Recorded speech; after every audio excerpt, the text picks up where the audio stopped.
Hi, I'm Dave Barnes. And I'm John McLaughlin. And welcome to Dadville. Dadville is a podcast where we talk about life, love, and the pursuit of awesome dadding. It's funny thoughts and deep talks. So please, enjoy your time here in Dadville and enjoy this episode with Dave and me,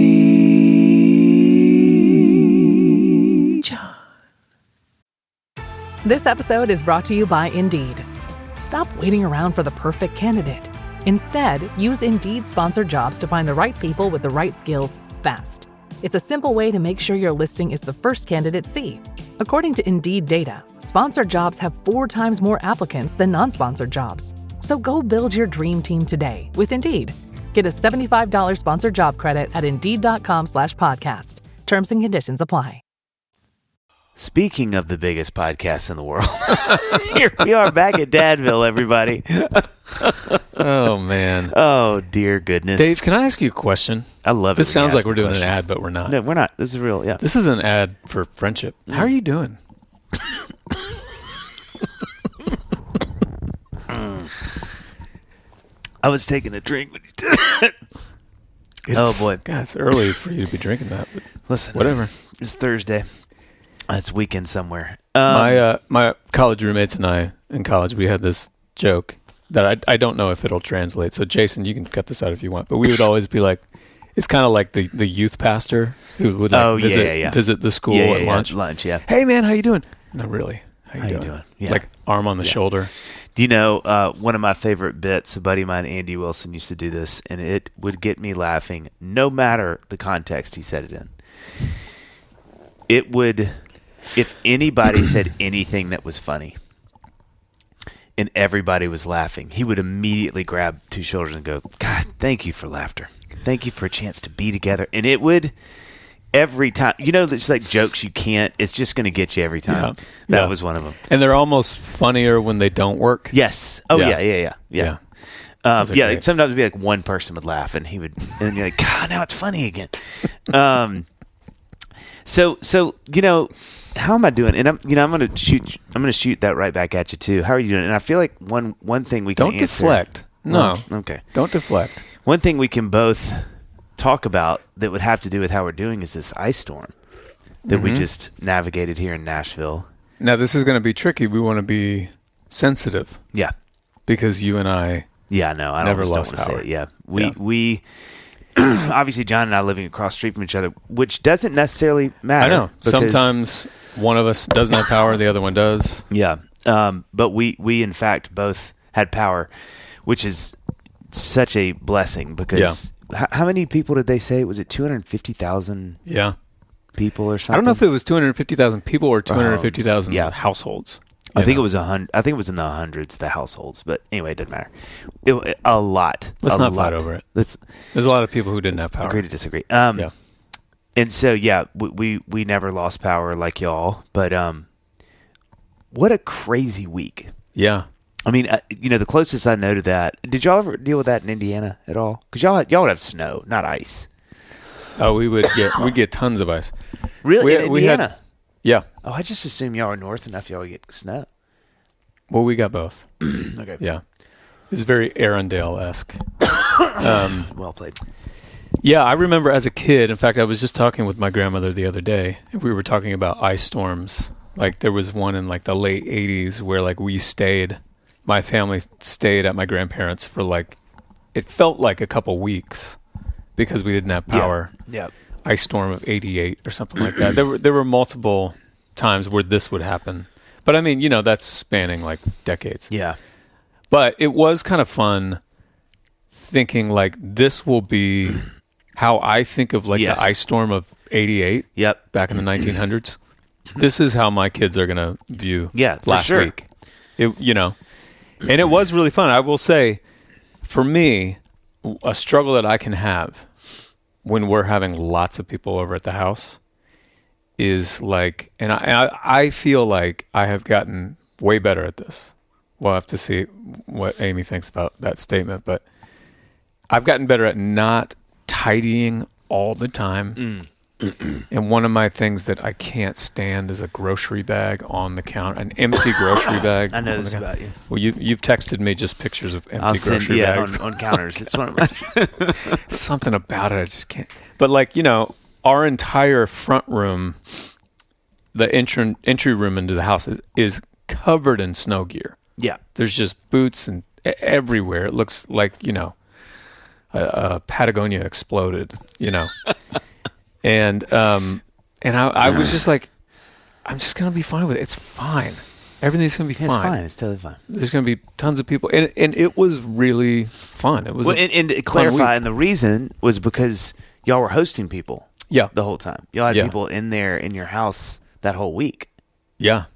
Which was, I think last night was the first night since whenever the ice storm hit that it was just the four of us. That is crazy. At the house. Because there were still some families who, they had lost power, and so they were kind of like shipping their kids off to do sleepovers and places. So, we're definitely like we're getting back into sort of our rhythm. Yeah.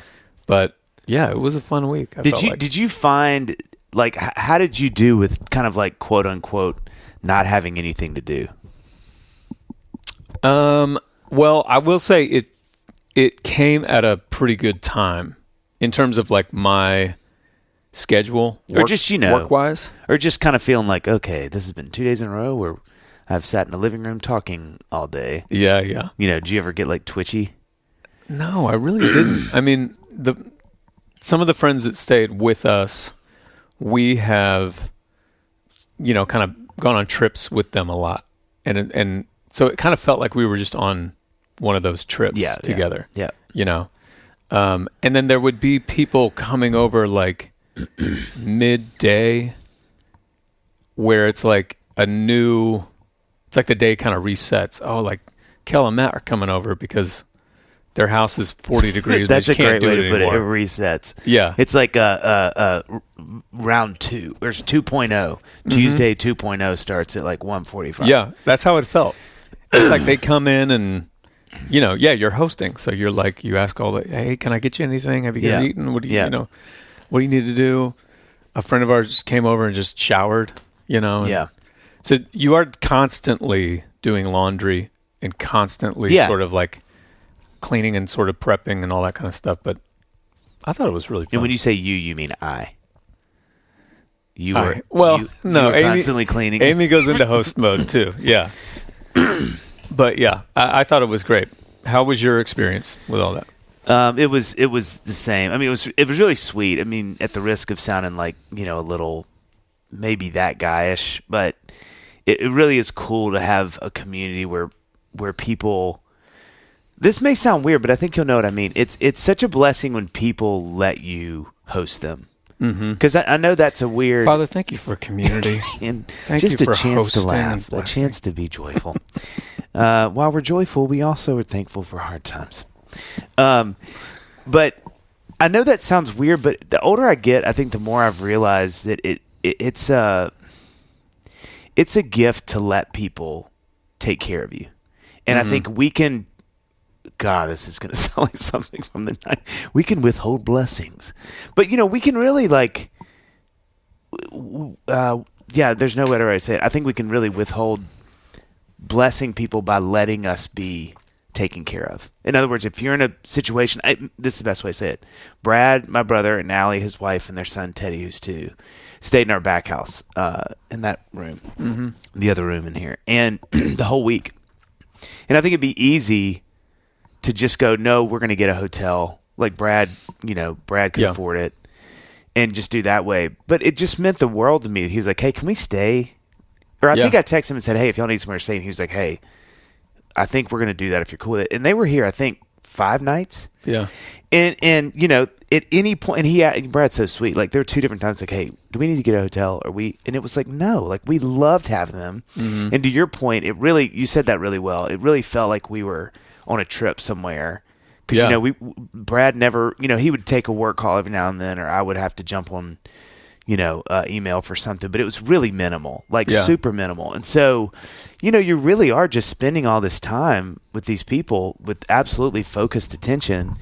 And it just meant a lot to me that he was like, okay, well, come stay there, instead of like, because so many of our friends and mutual friends went downtown, or Nashville hotels were amazing to locals and letting them, I think they gave them really good deals, and you could take your pets in. Yeah. Which is great. And so I think it's it's cool to be a part of a community where you have people that are like, we will let you take care of us. Like, there is something really sweet about it's that. really cool. And then like y'all, we had a few days in a row where people would kind of, you said that so well too, like kind of, round 2, where you're like, all right, so these 2 families are coming over at 2, they're going to wash clothes. A couple of them are going to take a shower. We'd have, some game or movie on for the kids or whatever, and the dads. And so, it was just it was great. It was like, my extroversion was absolutely satiated, which I don't know many times in my life I've ever felt like that, like, wow, like you felt like you reached kind of the potentially, the limit? yeah. Well, yeah. By the end of it, I was kind of like, man, I think I need like a minute just to kind of, because as you said, you're not just having people over; you really are hosting. You're making sure everybody's got what they need, and it's tricky because you are, even though we were the whole time we were with people that we know really well. Yeah. But you're like, do they? They probably want their space at some that's point. Right. That's they right. don't want that's us right. to just be like, that's hey, right. You're just refilling their water constantly. Yeah. But I mean, thankfully for me, I could go out to my little shed for a little bit and just kind of get. Yeah. There would be some things I would need to do. That's where I keep all the cigarettes. And so I could go out there and do it for an hour, and then I would feel productive. Yeah. And also just get a little bit of alone time. Yeah. There's something that I think helps with something like that in my brain, where it's like, we have people over, so you don't really want to do too much of that. I mean, it's fine if you step out from in here and there, Lord knows. But, I definitely feel like I don't want to, because then like I didn't want Brad to feel like, oh shoot, should I go do something too, or am I in the way, whatever. But there's something kind of nice about such a weird week like that, because you can't really exercise. It's too icy. Like I had a couple times where I was like, man, I wonder if I could get like a run in somewhere. And I was like, I think I'd break my neck. So you could just stay inside and just flex all your muscles until you pass out. Honestly, I don't know if I do that anyway, but true. But and we don't have a treadmill, so I couldn't. And I could have done like one of those P90X or something workouts, but it was just like, so it was kind of nice to be like, we're just going to chalk this week up to like, and once, that sort of clicks in your brain, you're like, oh, then we're just, Well, and there was something to the fact that pretty much everyone was forced to do that. I mean, it felt kind of COVID-esque. Yeah, that's a great way to put it, yeah. Like, during COVID, like you said, it was the neighborhood was covered in ice, so we're not going on walks. We're not going on a run. But just the fact that, like, we did one of the nights, we did walk down to the corner, and the Mexican place here was open. Yeah, Macero. And so we went there, but there are no cars out. Yeah. Barely any people out. Yeah. And everybody's, like, friends of ours who work all the time. You never see them during the week because they're just, in lockdown mode. They're just hanging. Yeah, it was amazing. Yeah, so it feels kind of unifying in like a exhaling kind of way,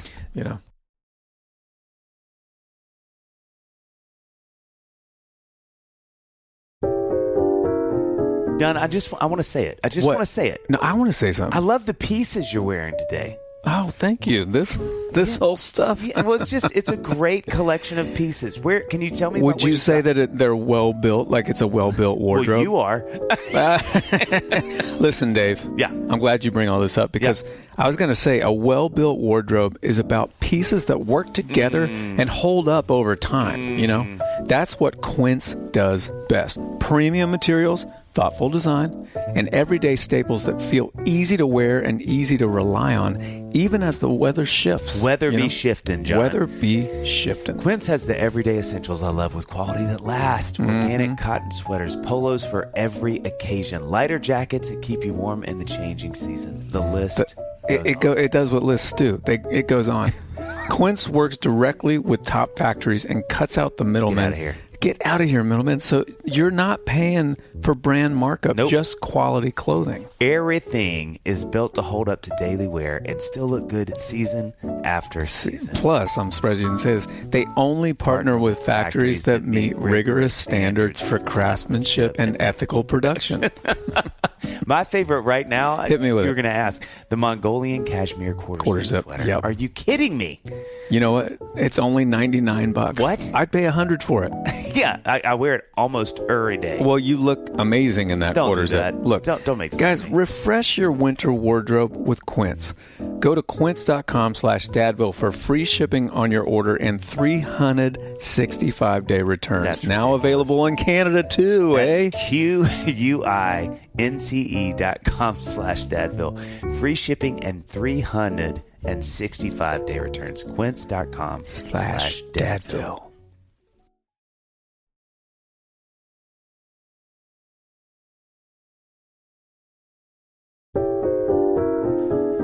You know, one of the things that I'm kind of already missing from recently celebrating the holidays with my family are all the great homemade recipes that have been perfected over generations, you know? It instantly kind of grounds me. And it reminds me of how much I love things made with true care. And that same feeling comes through in Boll & Branch's signature sheets. And adding their coveted waffle bed blanket only deepens it. I mean, I could fall asleep right now just thinking about how soft these things are. Together, they wrap you in exceptional softness and comfort and quality beyond your wildest dreams. Whatever you're imagining right now, double it. That's because the signature sheet set is an iconic essential, loved for its buttery soft feel that gets softer with every wash. The waffle bed blanket drapes you in that soft, springy, near weightless warmth of its coveted texture, and together, they create the softest, most breathable bedding experience designed for better sleep season after season. I will never, ever go back to my old sheets and blanket. Ugh, gross. The softness is what blows my mind, almost like you're just floating in your bed, you know? It makes my sleep legitimately so much better. It also helps with temperature. I never feel too hot, never feel too cold, always feel just right. So, discover a softness beyond your wildest dreams. Again, whatever you're imagining, double it with Boll & Branch. Get 15% off your first order plus free shipping at bollandbranch.com/dadville with the code DADVILLE. That's Boll & Branch, BOLLAND branch.com/dadville, code DADVILLE to unlock 15% off. Exclusions apply. Last three things I'll say. One, and for people who are listening who either live in like Miami, huge, I know we have a huge listenership there. The Miami/Tallahassee contingency is huge. The Facebook group for that Dadville group is just, but like, you know, when we say it was icy, I mean, imagine literally like a skating rink outside of your house, like an ice skating rink everywhere. So not snow, which we got, but like by that second day, it was, you really couldn't walk without slipping I mean, it was. Yeah. So and you didn't want to go outside because a tree limb could fall on you at any second. Second point I was going to say, that's exactly right. And it's hard to paint this picture clearly, but like that first day this all happened on a Sunday, when the trees started falling, because it's dead quiet because there's no cars. Yeah. And those of you who've been in ice storms, you know this, but it is just the weirdest thing because, you know, you'd be sitting there, and a lot of people didn't have power, so they're really sitting in silence or whatever. Mm-hmm. We were using all of our electricity so much, and so we really couldn't hear it. We just turned things on. I was installing new switches just to flip them.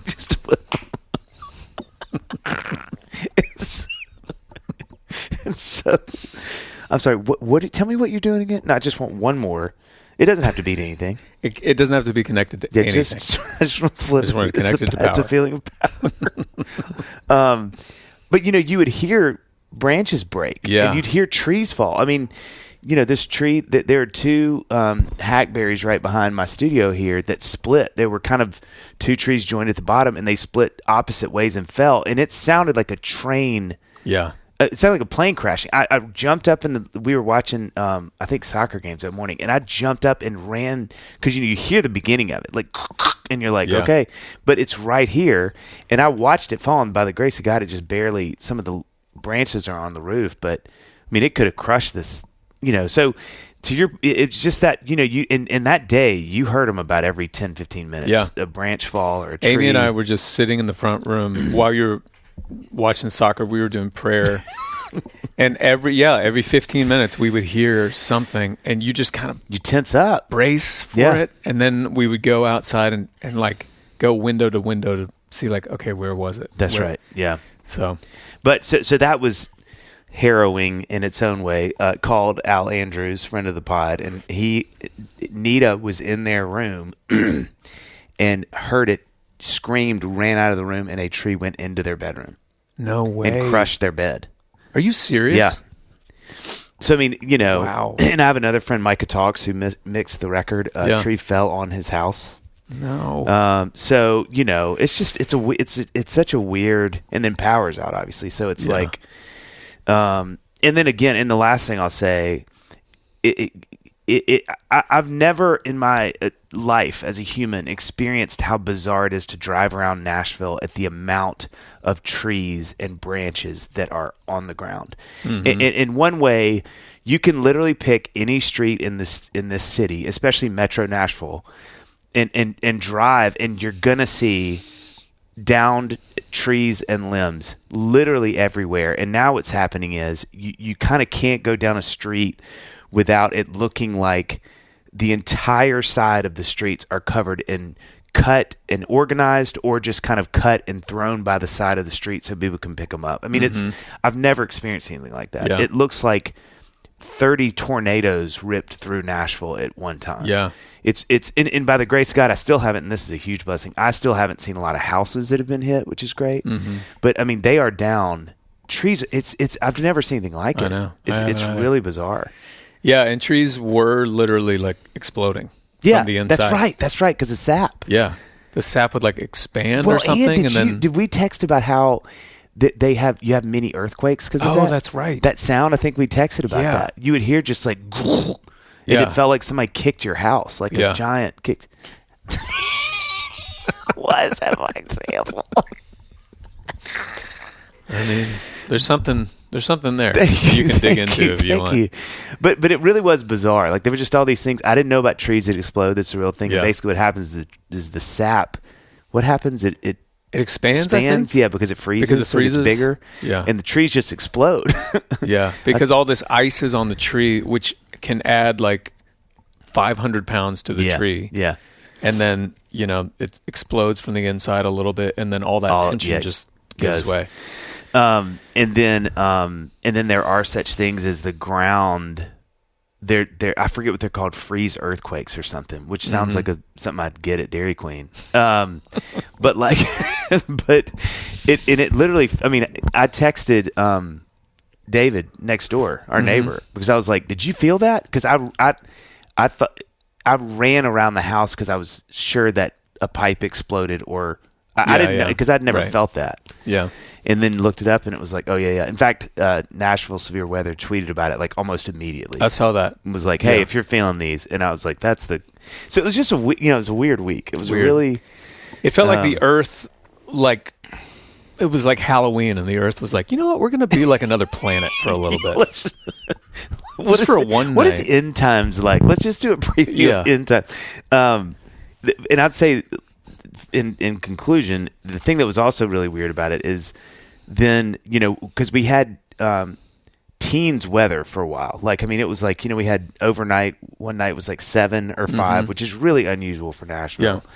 Yeah. And then, so it wasn't just that we got this ice and the snow. It was that then it doubled down, and froze because we had cold, like a couple of those days, the highs were in the teens, a couple of days in a row after that. So it was like bedded in. It really, and so, but what was really bizarre was the beginning of this week, it got up to the 50s, and then the next day it rained and was 50. And so all of the ice was just gone. It was like over about 24 hours, it was just completely gone. So weird. So it was just such a bizarre, like you said. And it was gray, and I gotta say, it was, it's like one of those days, on like dreary gray days, is like everything just looks kind of gross. Yeah. It was definitely like that. And then add on like, all the trees have exploded. Yeah. It's it felt it's so weird. Post-apocalyptic. Yeah. And this is where we take a hard right-hand turn. Okay. Because that's a little heavy. That was like, that's stuff's going on. That's like, this is like when you do check-ins, you don't want to keep it heavy and dark, but that was kind of tough. Yeah. It's kind of tough, right? Even though we had great times, great week. It was a great week, but I have friends as of today, which today is that we're recording this is the 5th of February, who still don't have power, by the way. Yeah. And some have been told it's going to be like this weekend. Yeah. And it's Thursday.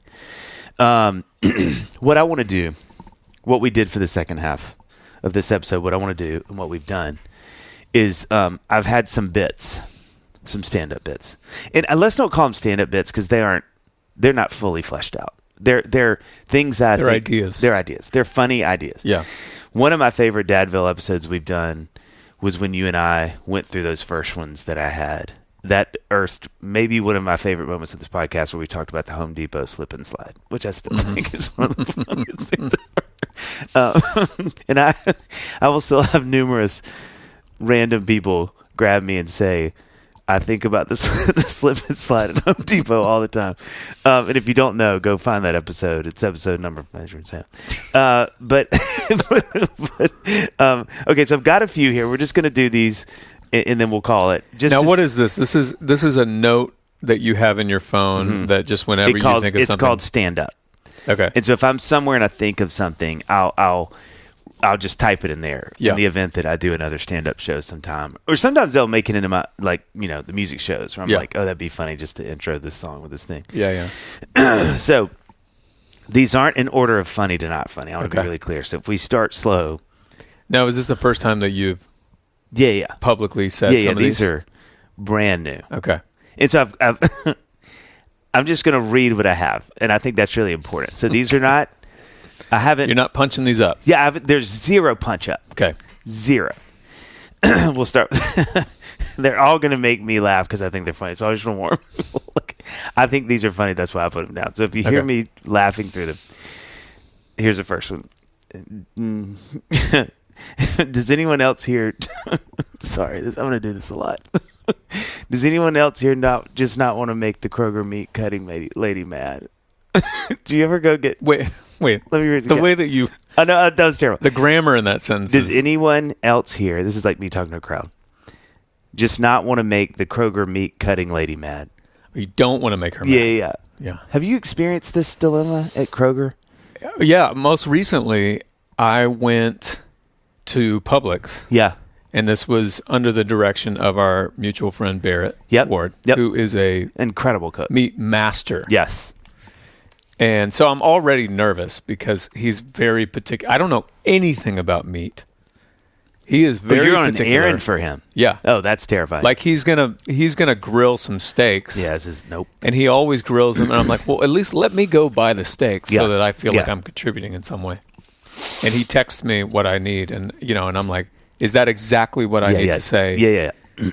And it's you always like I want him to see that I'm reading this. Yeah. I'm signaling to him. Like, yeah. I don't know anything. Yeah. I've never even seen meat. Yeah. Is this meat? I don't know. I'm the messenger. Don't shoot me. Don't shoot me.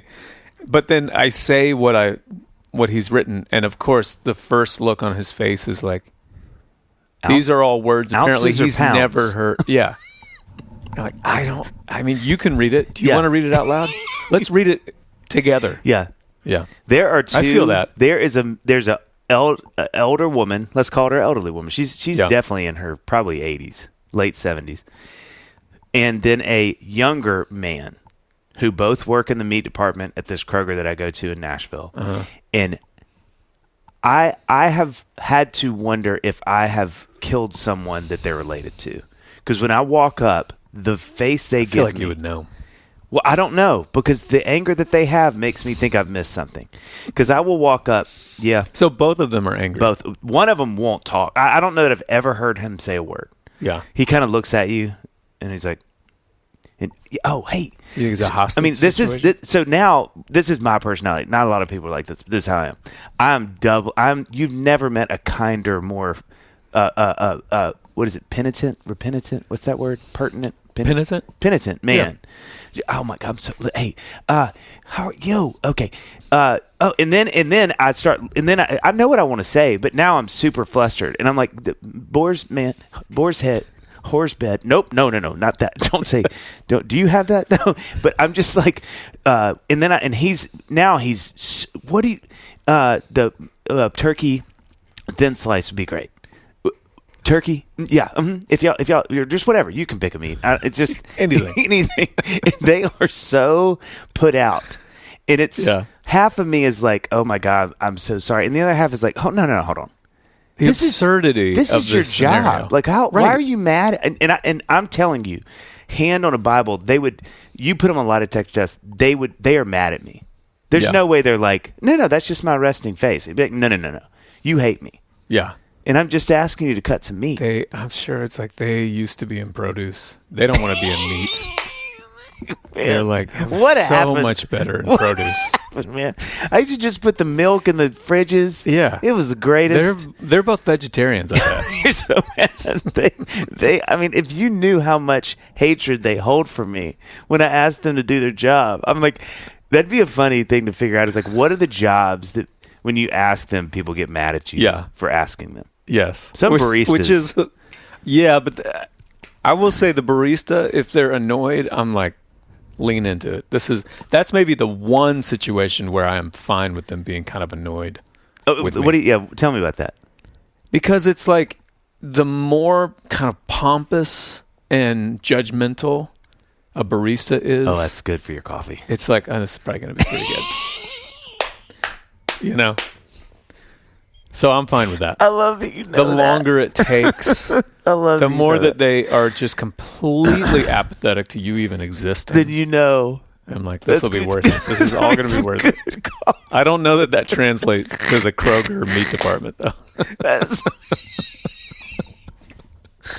Listen, Charlene is so mean, but let me tell you, the best cuts. It's the thinnest. It's the madder she is, the thinner she slices it. It's like not a touch of fat on the whole thing. Oh my gosh, that's so good. I had a friend of mine who was pregnant at the time. We were writing a song together one day, and somehow this subject came up with baristas, and she said that she went into, I'm not going to throw it, I'm not going to, gaslight, but she went into a prominent coffee shop here in Nashville and walked to the front. Know. Yeah. We both know which one of it. But I mean, she was like, Dave, I may have had the baby later that day. Like I was fully pregnant. Mm-hmm. And she said, I walked up and I said, hey, I just would like a cup of decaf.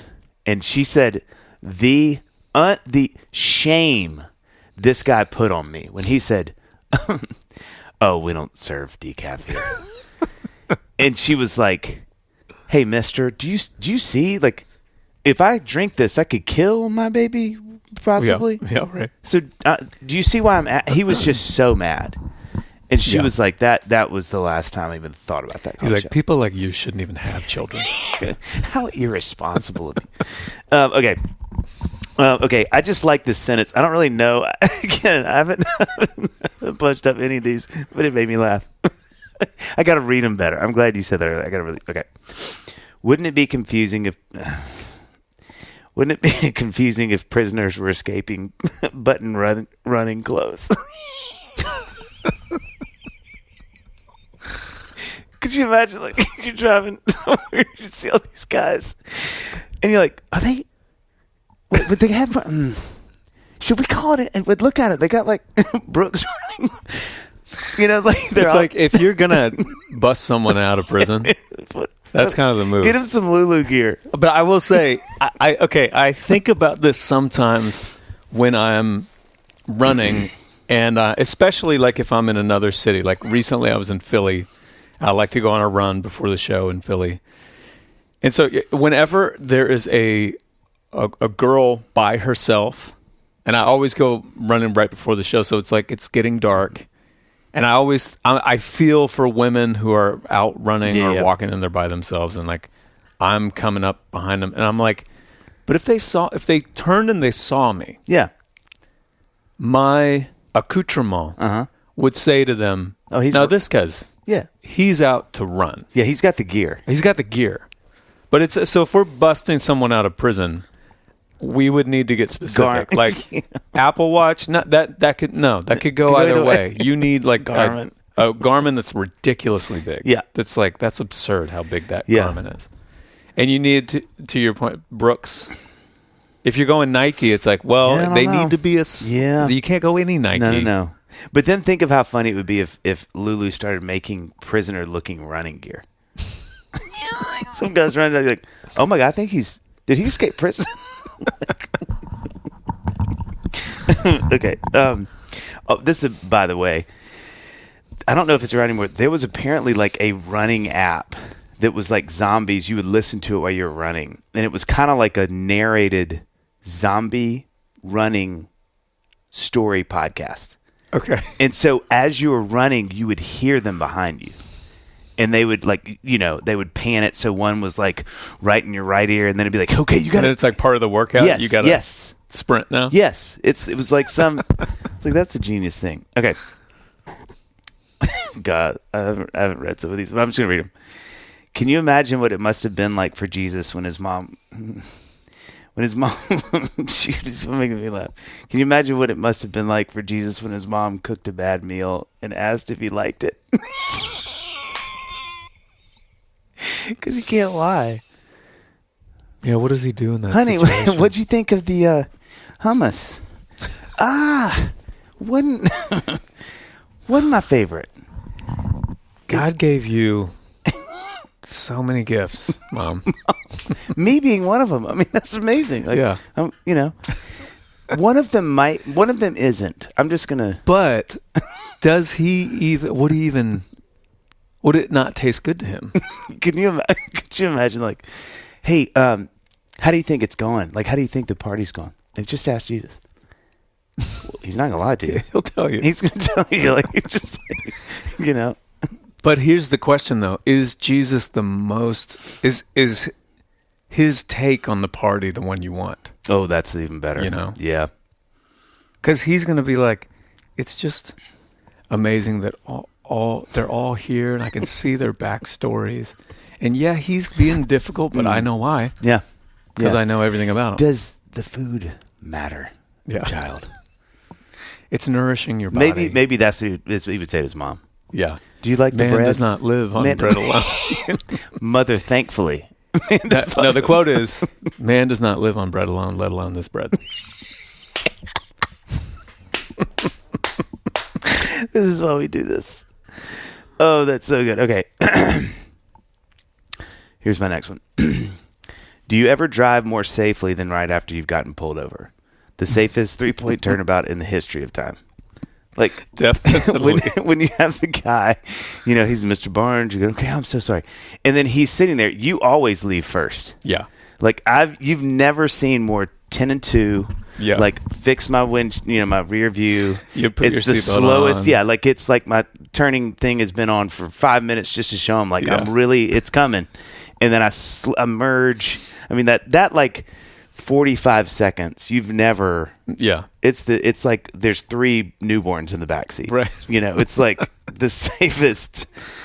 Yeah. Like, who are you fooling? Like, is he just going to, what do you think? Like, you think he's just going to pull you right back over? He already pulled you over. Yeah. He already knows how you drive. Is there a grace period? Yeah. I wonder if there's ever been someone who has been so cautious and by the book that he then stops them again and was like, you know what? No. Let me rip that ticket up. Oh my gosh. That was a mistake. Dave, seeing you pull back out and just the care, I've been behind you for about 30 seconds. Yeah. That was my bad. Wow. I'm so sorry. I actually filmed it and we're sending it out to all the driver's ed schools. Randomly that reminds me of when I was driving I think I was in North Carolina a few years ago. And sometimes when just a cop is on the interstate, but he's not driving fast, he doesn't have his lights on, you don't want to like immediately slow down, because that signals I'm not driving legally, but now I'm driving legally. Yeah. You want to be cool. Yeah. Right. And I was on this 2-lane highway, interstate in North Carolina, and there was a cop in the right lane, and he was driving really slowly. Like if the speed limit was like 65, he was driving like 62. And no one's driving 65. Everybody's driving 75. So I'm behind him, and I'm just going, 62 or whatever he's going. And everybody in the left lane and the right lane were all going slow. It's so annoying. For a long time. And then there's this this car in the left lane that we've been doing this for 5 minutes. They go 63.1 miles per hour. And truthfully, they probably went 66 miles an hour, whatever. And they just slowly pass the cop. And I'm sure everyone is like, what's going to happen? Oh. They get a little bit past the cop, maybe 1 car length past, 2 car lengths past. Then the cop turns his lights on and pulls them over. And we're all like, the irony is like the cop pulls him over, and then we all just speed back up to 75 and go on our way. He can't catch you. What if while he passed you, you saw them crying because he knew, I'm dying for all of you, and he's just like put his hand to the window, and everybody puts their hands. And we're like, Godspeed. Thank you. 2 quick stories made me think of. One, I was in college, coming back to Murfreesboro from Nashville for my internship one summer, and I was, I think I was like putting a CD in or something. I wasn't. We had phones, but not like we do now, so I wouldn't have been on my phone. And so I remember I was kind of like, and I look up, and there's a cop who had pulled somebody over on the left side. So it's, it's the interstate where it's like 4 lanes and then a huge median and then 4 more lanes going the other way. Yeah. So all 4 of these are going one direction. So he's on the left side. I'm in the far left lane. He's on the left side of the road. So he's right there. But I don't see him at all. Whatever I was doing, I look up, and as I look up, he's probably 50 yards away, and I'm going, whatever it was, 75. So, it's a quick, I'm closing in quick. But as I look up, I see he's already got somebody pulled over. He doesn't have a gun, but he points at me and says, pull over. But it happened so quickly that I clock it when I'm already 50 yards past him, 100 yards past. Yeah. And it was just confusing enough that I was like, wait, what was that? But I'm like, I'd put some distance. Yeah. And I'll never forget that dilemma of if I pull over now, he's going to have to drive down to me. Yeah. And I just kept going, and I'll never forget, as I do that, we kind of crest the second hill, and I know I'm in the clear, and this dude drives by me and is doing like the rock and roll, and he's like, yeah! I was like, oh God, what have I done? Okay, my first question is, were you in your Buick Roadmaster that was before wagon? It was my Honda Accord, 87 Honda Accord. Oh, okay. Yeah, if you're in a Camry or a Honda Accord, the most ubiquitous car on earth. Oh yeah, I could have blended. Yeah. You're fine. Yeah. But that Buick, for those who don't know, Dave used to drive this Buick Roadmaster station wagon. Yeah, he could have driven around sides. Murfreesboro for 5 minutes and found me. Yeah. Also, and I have to tell this story, it's one of the most embarrassing stories of my whole life, but it's just too good. Micah still makes fun of me for this. But we had gone down from MTSU, we'd come up to Nashville to go to this is back. They used to have like the week of the Dove Awards. They would do all these, kind of like they do the CMA Fest now. They would have all these Christian bands play in Nashville, building up to the Dove Awards. And so, the apex of Christian music was when I was in college. That was like when all of the best Christian music was happening. And so it was so fun because you could catch all these bands you'd really never see. And so I'd come down to see this band called LA Symphony, who I loved. That was kind of like the Wu-Tang Clan of like independent Christian rap groups, that is about as niche as you can get. But they were amazing. There was a guy named Pigeon John who was in it, who's incredible. And who's still doing music and stuff. But they were incredible to see live. Mm-hmm. It was like 9 of them, maybe 10 in the group or something. music was killer. They were from, I think, San Diego or LA or something. Anyway, well, LA 70 probably gave that away. Anyway, but they were great. So I'd come down to see them, me and Mike and a couple friends. And as we're leaving, and let me just say this beforehand. I don't know that you can find many more like Christian kind of like, well, I got to back that up. I was very much like a Christian kid. Like, I wasn't a troublemaker. I was about as sort of virginal as you can get. Like, and also ideologically that way, for better or worse. Like, I was very much like, do the right thing, like be a good kid and do the. And so, I mean, unless you're traveling fast enough that by the time you see that's when authority, it turned. Honestly, that's when it turned. Yeah. That's when the origin story kind of dips into a different, darker thing. So you know, we were leaving, and you know, true to my nature, I just got really overwhelmed with downtown traffic because it was kind of over Church Street area, so it's not downtown, but it's close. But, you know, it's all these one-ways, and I just remember one point, and, you know, they have cops out because it's all this foot traffic from people walking from venue to venue. And I think I'd gotten back, and I'd done a couple of three-point turnabouts, and finally, like, a cop, and you know, and so I'm driving, and it's Micah and I think a couple of friends in the back seat. And so, you know, this is like maybe one of the first couple times I've been pulled over, so I'm, like, really freaking out. Yeah. You know, my dad has always told me, like, hey, roll down your window, have your license, be compliant. Like, and I think it really is helpful today because people see, like, okay, you know. So anyway, I have him there, and I'm just so nervous, and, you know, everybody, and I'm like, everybody chill out, you know. And so the guy comes up to the window, and he's kind of pissed. I think he worked at the meat department in Kroger part-time, but he walks up, and he's like, sir, light transportation. He's looking at, he's like, all right, he's like, have you been drinking? And I can't. I had a James Avery ring. Do you remember those? So James Avery, it's still a thing now. I think James Avery has died, but they're really kind of he's a Christian kind of like jewelry maker. Okay. And they had rings back then, and they were really popular that had ichtheuses on them, like a you know, little fish thing. Yeah. Right? And this is exactly what happened. So he leaned, and he's again perturbed, and I'm really shaking. You know, son, have you been drinking? And I said, and I stuck my hand out, showed him the ring, and I said, no, sir, I'm a Christian. And the entire car started like, and I was like, and he goes, what? And I was like, no. And I pulled my hand back, and I was like, no, sir, I haven't been drinking. He's like, okay. And it was just the most. Mike is still this day. He'll just look at me and hold, you know, like do the eye of the power. Just sorry, I'm a Christian. Your hands still just shaking. Oh, I mean, you know, what did I think he was gonna do? Like, oh, you have a Christian. Oh. Christians don't drink, son. That's good to know. Okay, let's do a couple more of these. Let's see. Okay, yeah.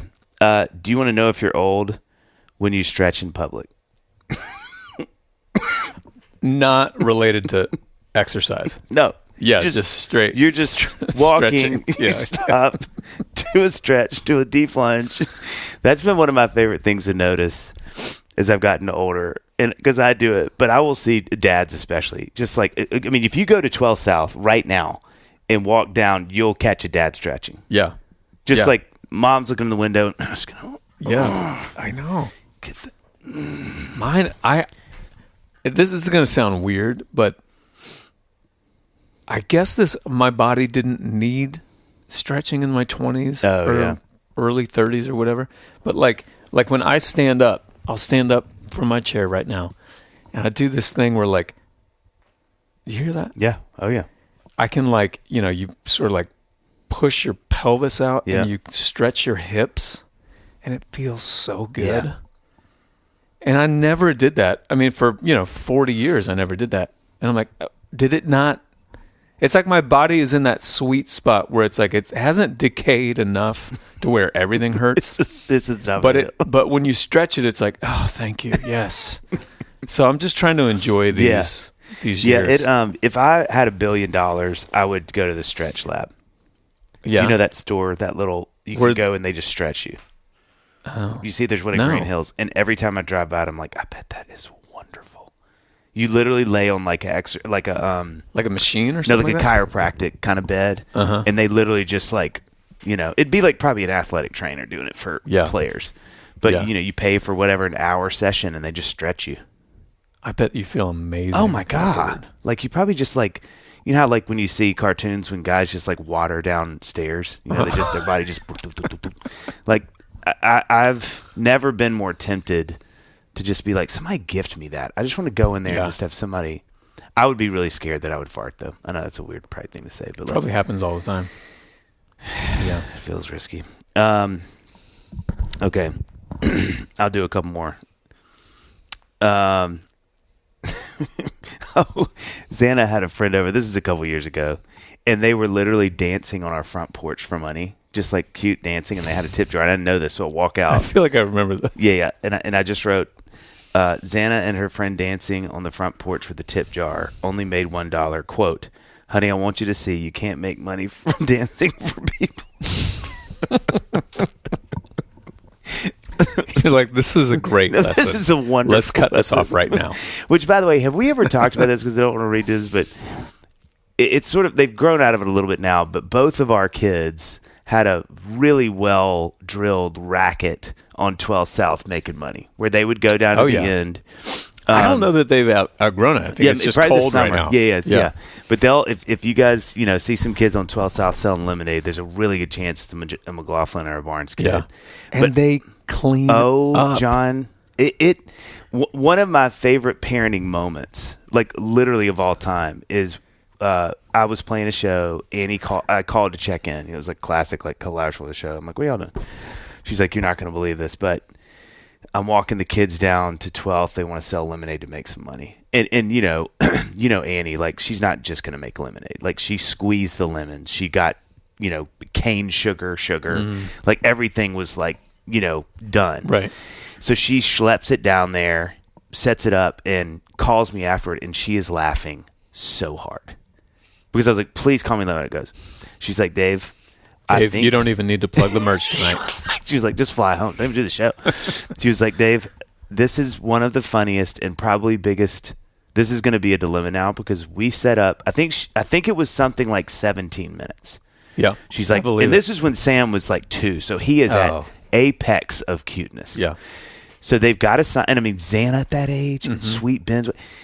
She's like, we set up for 17 minutes. We sold out of lemonade. And I think they made $200. Yeah. And she said, Dave, walking back, because it's just one block. She's like, walking back, I was like, we're screwed. Because kids like, just quick 200 pop. Let's just make some. Yeah. She said people Give me 20 minutes. So, and this, there was another time where I saw this one happen. They set up right here. And I think it was Luke and the girls too.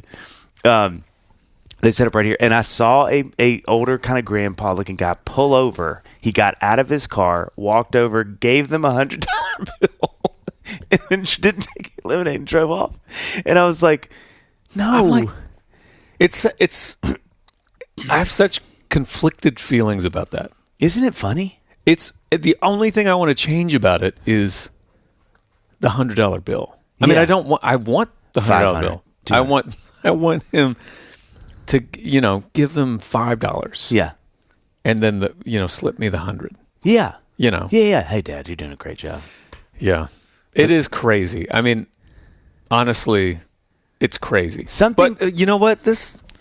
Nashville's expensive. I'm like, yeah, let's cash in wherever we can. Yeah.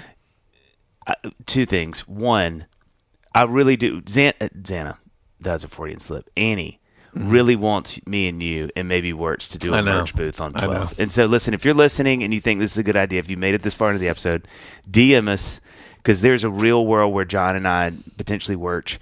What is happening right now? Wirtz could set up a merch. Oh, my gosh. Has he ever called his merch Wirtz? Wirtz. That's what happened to my brain. Set up a merch thing at the end down here on 12 somewhere, and we just sit and sell CDs and sign. Like, because Lord knows we got enough of those things sitting in my basement. True. Okay, last thing. This is your closer. I'm just gonna. This, which is not the funniest one, but I'm just gonna read it. That thing where you show the person letting you walk across the street that you're walking fast to honor them. Yes. Just that, like that one is. I think about this one a lot because on 12. Oh yeah, all the time.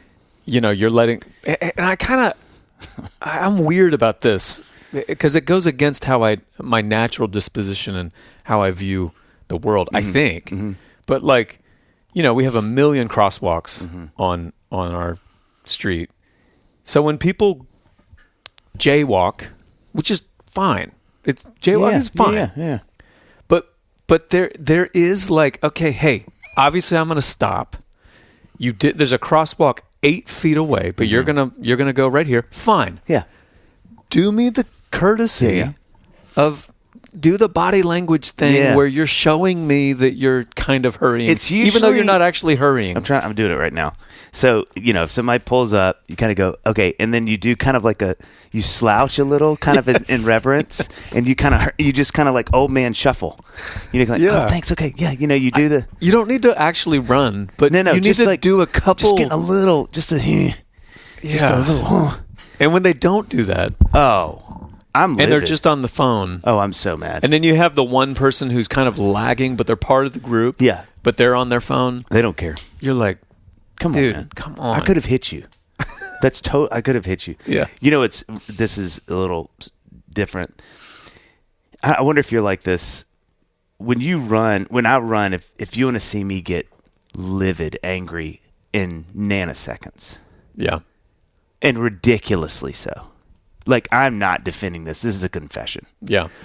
If I'm running across a street, how do you say that? Like the person's about to come up to a stop sign. Yes. And I'm running in front of them. Yeah. Right.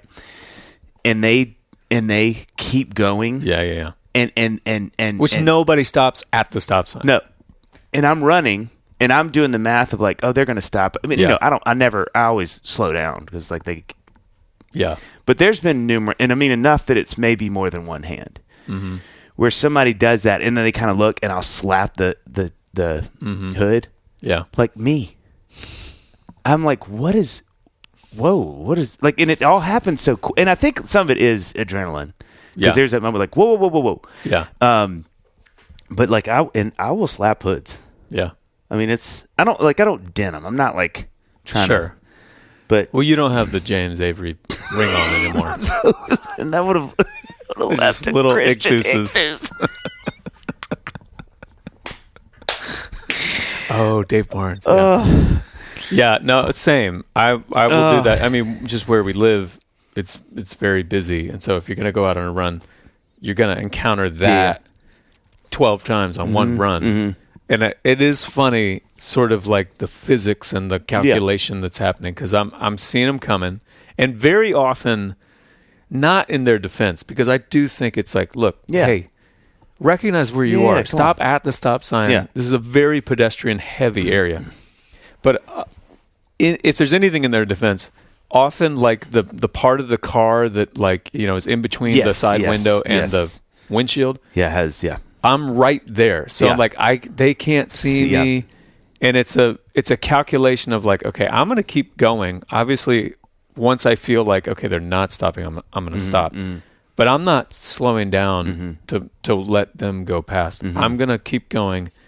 And when they see me, they're going to freak out and slam on the brakes. Yeah. And then hopefully going forward, they'll be like, oh, I got to stop at the stop sign. There was a time when I was in MTSU, I'll never forget this because it could have been catastrophic. I was in my Honda Accord, my Christian Honda Accord, and I pulled up to, I remember this so vividly, I pulled up to one of those kind of stops, and I'd stopped, and I went to get Sprees because I'd bought some. They were sitting in Chewy or hard candy? Hard. Yeah, this was before Chewy's. Yeah, this is.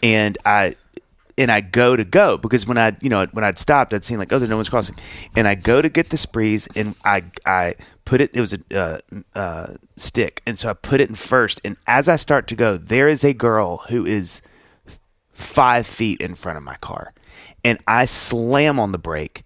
She looks at me, and we had the most intense connection point because she was scared out of her mind. I was scared out of my mind. Yeah. I was so sorry. Yeah. And she was great. She didn't yell at me or anything. She was just kind of like, oh my God. I was like, I did that thing, and she walked by. But I mean, it took me minutes to come down from that. Yeah. Because I mean, if there is a very real. I mean, I don't know how much damage you can do in 5 feet, but enough that it would have been bad if nothing else. Yeah. But I mean, that little moment was like terrifying. Yeah. You know, just for sprees. Well, I mean, they're good. I mean, sprees are good. Well, then she did she ducked her, okay. and then she said sprees, and I was like sprees, and then sorry. Yeah. And she holds up a thing of sweet tarts. Like, it would never work. We're too different. And then she saw my Christian ring. Was like, gave me a thumbs down.